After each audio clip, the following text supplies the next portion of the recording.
সবাই প্রোগ্রামে যাবেন ইনশাআল্লাহ। এরপরে আমার সংক্ষিপ্ত বক্তব্য শেষ করলাম। আসসালামু আলাইকুম। বাংলাদেশ জিন্দাবাদ, বাংলাদেশ জাতীয়তাবাদী দল বিএনপি জিন্দাবাদ। ধন্যবাদ আবুল হাসান ভাইকে, উনি ওনার মূল্যবান আলোচনা রাখার জন্য। আমি এই পর্যায়ে অনুরোধ করব জনাব মোহাম্মদ কামরুজ্জামান সবুজ ভাইকে, 7 নং আজগরা ইউনিয়ন যুবদল, মূল্যবান আলোচনার জন্য। আউযু বিল্লাহি মিনাশ শাইতানির রাজিম। বিসমিল্লাহির রহমানির রহিম।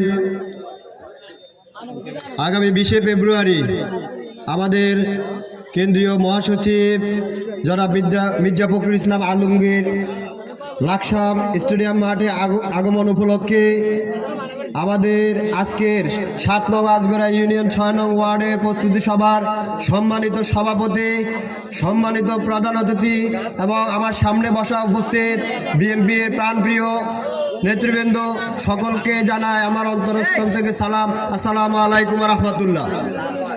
বাংলাদেশ জাতীয়তাবাদী দল এমন একটি দল, যে দল জনগণের ভোটে নির্ধারিত একটি দল।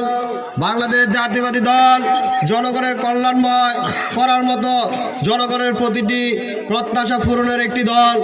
আমাদের ভারপ্রাপ্ত চেয়ারম্যান জনাব মোহাম্মদ তারেক রহমানের নির্দেশে যে 31 দফা দাবি উঠেছে, আমাদের কেন্দ্রীয় মহাসচিব জনাব মোহাম্মদ মির্জা ফখরুল ইসলাম আলমগীর সাহেব এই লাকসামের মাটিতে 20শে ফেব্রুয়ারি লাকসাম স্টেডিয়ামে এই 31 দফার দাবি সবগুলোই আপনাদের কাছে উপস্থাপন করবেন। আমি আমার ইউনিয়ন লিডার, আমাদের ইউনিয়নের গর্ব জনাব আব্দুল সালাম কাকা এবং আমাদের যুব দলের সম্মানিত ভারপ্রাপ্ত আহ্বায়ক পেয়ারা আহমদ কাকা, এছাড়াও আমাদের সদস্য সচিব ওমর শরীফ তালুকদার ভাইয়ের নেতৃত্বে আমরা ইনশাল্লাহ আগামী 20শে ফেব্রুয়ারি লাকসাম স্টেডিয়াম মাঠে আমরা আজগরা ইউনিয়ন সর্বোচ্চ লোক নিয়ে আমরা এই জনসভায় দলে দলে যোগদান করব। এছাড়া আমরা আপনাদেরকে একটি কথা বলতে চাই, বিগত 17টি বছর বিএনপি আমরা কোনো প্রোগ্রাম মিটিং কোনো কিছু করতে পারি নাই। এটা আমাদের একটি স্বর্ণের দিন, একটি আমাদের গৌরবময় দিন। আগামী 20শে ফেব্রুয়ারি লাকসাম স্টেডিয়াম মাঠে আমাদের কেন্দ্রীয় নেতারা আসতেছেন, আমাদেরকে ওনাদের মূল্যবান সময়গুলো দিচ্ছেন।